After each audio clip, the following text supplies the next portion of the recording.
Welcome back to another episode of Out Loud Geek, where we discuss news and views about pop culture, science fiction, fantasy, food, cooking, the outdoors, and more.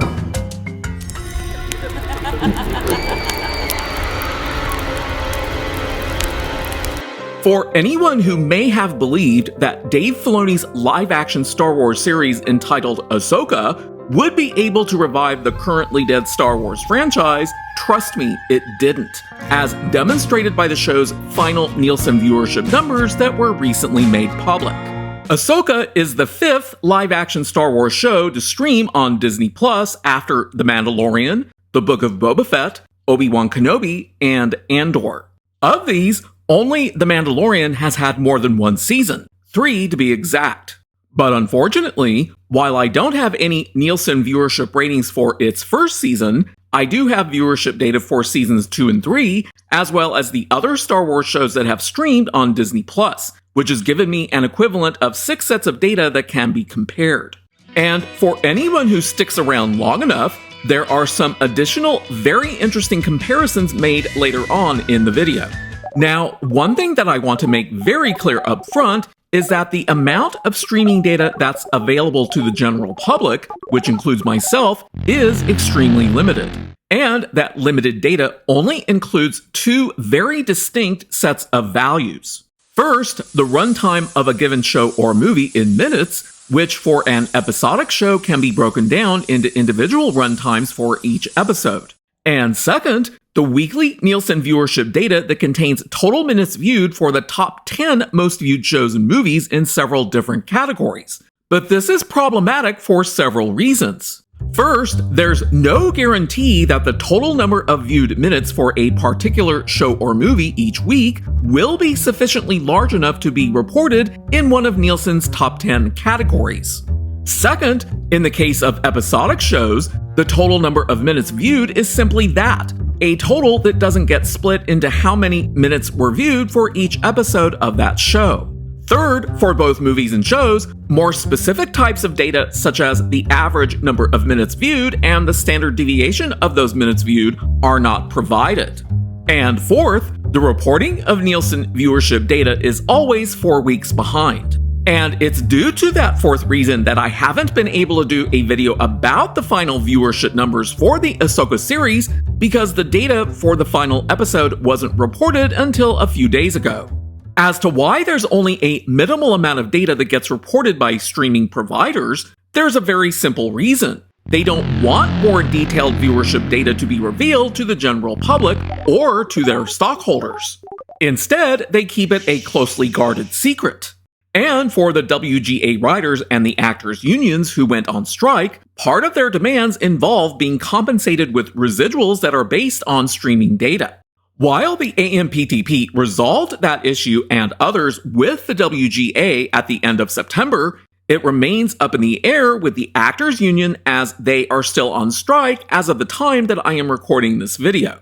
Another service that provides streaming viewership data, Samba TV, can provide more recent data about numbers of views, but only for people who are connected to its service, so it isn't as useful as Nielsen's data. So given that we are provided with such a minimal amount of data regarding streaming viewership each week, how can we use it? By comparing the total number of viewed minutes for a given show with those of similar shows, we can surmise how popular a particular show may be, though somewhat vaguely. We can also divide the total number of minutes viewed for a particular show or movie by its runtime to obtain a purely theoretical minimum possible number of viewers for that show. And why is it only a theoretical minimum possible number of viewers?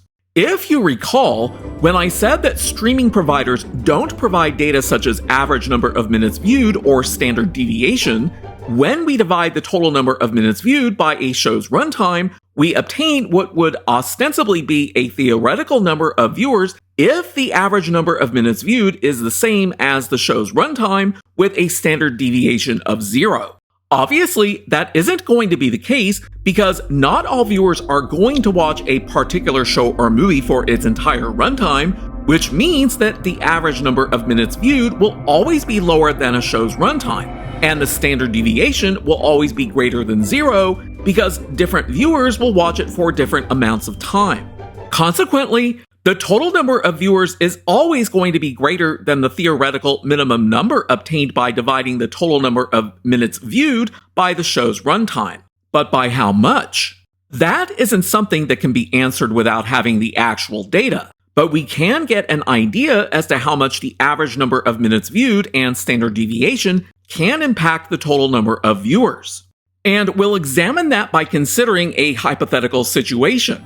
Let's consider how many viewers a 60-minute show might have if its total number of minutes viewed for a given week is 600 million minutes. If we divide the 600 million total minutes viewed by the hypothetical show's 60-minute runtime, we get a theoretical minimum number of viewers of 10 million.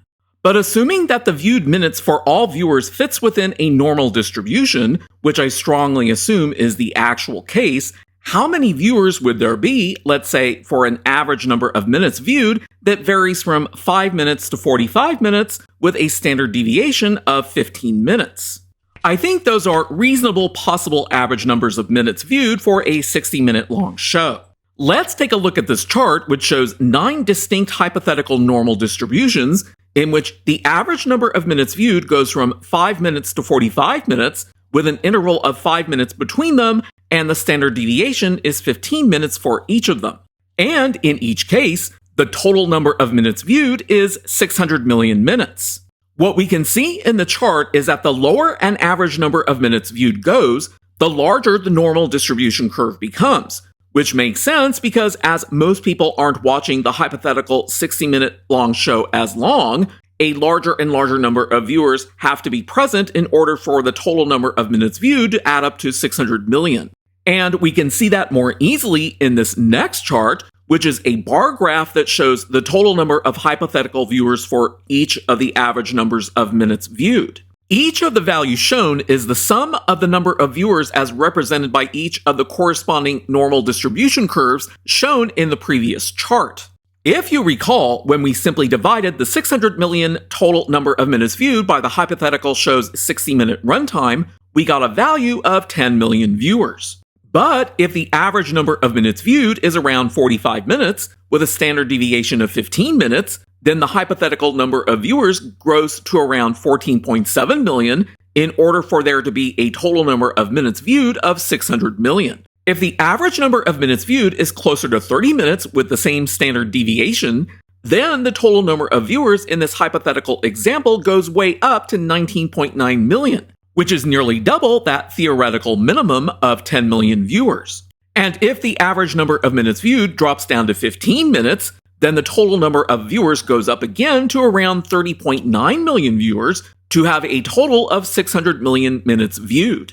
And that's more than triple that theoretical minimum of 10 million viewers that was more simply calculated. If the hypothetical show is truly bad, such that the average number of minutes viewed is only 5 minutes, with a standard deviation of 15 minutes, then the total number of viewers goes way up to 42.1 million viewers in order to reach a total number of minutes viewed of 600 million minutes. And that's more than quadruple that theoretical minimum number of 10 million viewers. So the total number of viewers can vary widely for any show or movie depending upon how low the average number of minutes viewed is, as well as the standard deviation. But the best that we can say from the minimal amount of data that we have is that for a hypothetical show that's 60 minutes long and was watched for a total number of 600 million minutes, it would have been watched by at least 10 million viewers and not less than that, but it could be considerably more depending upon the average number of minutes viewed and standard deviation. So what about Dave Filoni's Ahsoka series? Let's take a look first at the show's total number of minutes viewed, and we obtain that by adding up weekly total minutes viewed as reported by Nielsen for the 8 episodes that were released over a 7-week period. And that total comes out to 4.07 billion minutes viewed. But as I said earlier, that number is rather meaningless when viewed by itself. So how does it compare with the other Star Wars series that were streamed on Disney Plus, for which we have Nielsen viewership data? This next chart shows the total number of minutes viewed for the 2nd and 3rd seasons of The Mandalorian, The Book of Boba Fett, Obi-Wan Kenobi, Andor, and Ahsoka in the order that they streamed on Disney Plus. And guess what? Based on the total number of minutes viewed, Ahsoka is the least viewed Star Wars series of all of them, coming in behind the series Obi-Wan Kenobi and its 6 episodes, which is 2 fewer than Ahsoka. That's not a good sign, but not at all surprising to me given what I had been saying in the videos that I had released in which I was reviewing the individual episodes. The characters in this series were based on 2 earlier animated series that Dave Filoni had produced, Star Wars The Clone Wars and Star Wars Rebels, both of which I regard as being good overall, but not all Star Wars fans had tuned in to watch them when they came out over a decade ago. And for someone to watch them now in order to more fully understand the live-action version of these characters in Ahsoka would require watching 133 episodes of The Clone Wars and 75 episodes of Rebels, which is a total of 208 episodes that, on average, are probably around 25 minutes in length each, for a total of around 86.7 hours worth of material. No one is going to do that. I did watch most of the episodes for both of those animated series when they originally came out, so I am familiar with all of the characters, but their portrayals in Ahsoka were problematic. Most of the actors involved did relatively okay jobs in terms of their acting, but the worst, in my opinion, was Natasha Liu Bordizzo, whose very wooden and annoying portrayal of the character Sabine Wren left much to be desired.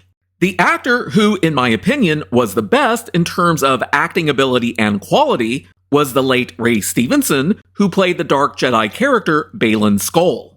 Unfortunately, he died back in May, and it's not clear whether his character will be recasted if there is a second season to this series, which I personally tend to doubt given its high cost and very low viewership numbers. The next thing that we'll look at is the theoretical minimum number of viewers who watched the Ahsoka series and compare that with the similar data for the other Star Wars series that streamed on Disney+. By dividing the total number of 4.07 billion minutes viewed by the total series runtime of around 361 minutes, we get a value of around 11.3 million viewers. But as I had talked about earlier in the video, the actual number is probably higher, but we can't calculate that without knowing the average number of minutes viewed and corresponding standard deviation. Also, as I had talked about earlier, the minimum number of 11.3 million viewers is meaningless unless it's viewed within the context of the other Star Wars series that streamed on Disney+. And when we view this chart that shows the theoretical minimum number of viewers for all of the series for which we have data, we can clearly see that Ahsoka's 11.3 million viewers was considerably more than the roughly 8.3 million for Andor, but that is the only series that it surpasses because everything else beats it. So yes, not that many people were all that interested in watching the Ahsoka series. But let's look at the theoretical minimum number of viewers on a weekly basis in this next chart. The Ahsoka weekly minimum number of viewers, as represented by the turquoise-colored line in the chart, sits mostly between the lines for Andor, which it beat, and the Book of Boba Fett, which beat Ahsoka. And during its last 3 episodes, it was relatively stable in terms of minimum number of viewers, which makes me strongly suspect that by that point, the vast majority of those who were still watching were probably watching each of those episodes in their entirety. But when the first 2 episodes premiered, the minimum number of viewers was around 8.6 million, and at that time, Kathleen Kennedy said something that no streamer has ever revealed: how many actual views the first episode had. And the number that she provided at the time was 14 million, which, as I had explained earlier in the video with my hypothetical example, is entirely possible, because the average number of viewed minutes was probably far less than the runtime for the first 2 episodes that premiered together. And I also strongly suspect that the standard deviation was probably rather high at the beginning, but as the show's subsequent episodes premiered, fewer people were likely tuning in than had during the initial weekend, so that the standard deviation shrunk over time as the average number of viewed minutes probably rose. With the Andor series, we can see that interest in it was starting to climb late in the series as positive word of mouth was getting more people interested, but not enough to truly raise its numbers up to more reasonable numbers. The Book of Boba Fett was heavily criticized, but it too also climbed in its numbers of viewers towards the end of its run except for the final episode. The Obi-Wan Kenobi series, as depicted by the yellow line in the chart, also had a low initial premiere, though its numbers were likely higher due to it probably having a low average number of minutes viewed. But as the series played out, it clearly steadily lost viewers, which doesn't surprise me given how bad that series turned out to be, in large part due to it following the annoying young Princess Leia instead of Luke, as well as the annoying character Inquisitor Reva. Both the second and third seasons of The Mandalorian maintained fairly high numbers of viewers, though the third season was clearly not as good and lost viewers overall. And for those of you who have stuck around long enough and are still watching this video, first, I very much thank you for doing so, and here's the part that I had promised towards the beginning of the video. To truly understand how well Ahsoka and the other Star Wars series on Disney Plus have performed, wouldn't it be interesting to compare them with how well Disney's 5 Star Wars movies performed? Now, your first thought after hearing me say that might be, wait, how can you compare streaming numbers with box office earnings? Well, it's actually a lot easier than you might think. You see, the Nielsen viewership numbers are for domestic viewing in the US, and we also know how well the movies performed domestically as shown in this chart. And there are 2 things that we can do with these domestic box office revenue numbers. First, since we know what the average movie theater ticket prices were when each of these movies premiered, we can calculate how many people purchased tickets by dividing each movie's domestic box office earnings by its respective average movie theater ticket price. And once we have the number of ticket buyers for each movie, we also know what each movie's runtime is in minutes, which we can multiply with their respective number of ticket buyers. And lo and behold, we get the total number of minutes viewed domestically for each of Disney's 5 Star Wars movies as shown in this chart. But if we truly want to compare these numbers against the total minutes viewed for each of the series that streamed on Disney Plus, let's combine the movie's total minutes viewed with the total minutes viewed for each streaming series into a single chart. And voila! We can see the total minutes viewed for everything except for the first season of The Mandalorian. And what is very entertaining in this chart is that the total number of minutes viewed for the second season of The Mandalorian is greater than the total minutes viewed for Rogue One and Jar Jar Abrams' dumpster fire of a movie, Star Wars 9: The Rise of Palpatine. And guess what? Ahsoka isn't the least viewed Disney Star Wars production of all time. That honor goes to Solo: A Star Wars Story, which is the only Star Wars movie to ever flop and lose money at the box office. So in conclusion, Ahsoka was definitely not well received on Disney+. It was rather disappointing, but did manage to be viewed more in the US than Solo: A Star Wars Story. So Dave Filoni can be proud of that achievement, but I think he really needs to rethink his incredibly slow pacing and annoying actors before he directs another Star Wars production. And I am not planning to watch any of the Ahsoka episodes again. They were quite simply far too boring. Thanks for watching today, and a huge thanks to everyone who has subscribed to our channel. We appreciate your support. If you enjoyed this video, please press the like button, and please feel free to share a comment. If you'd like to help support this channel, please press the red subscribe button, and please press the bell to receive notifications for new content. You can also find us on Facebook, Instagram, Threads, and Twitter by clicking on the links in the description. Until next time, this is Out Loud Geek.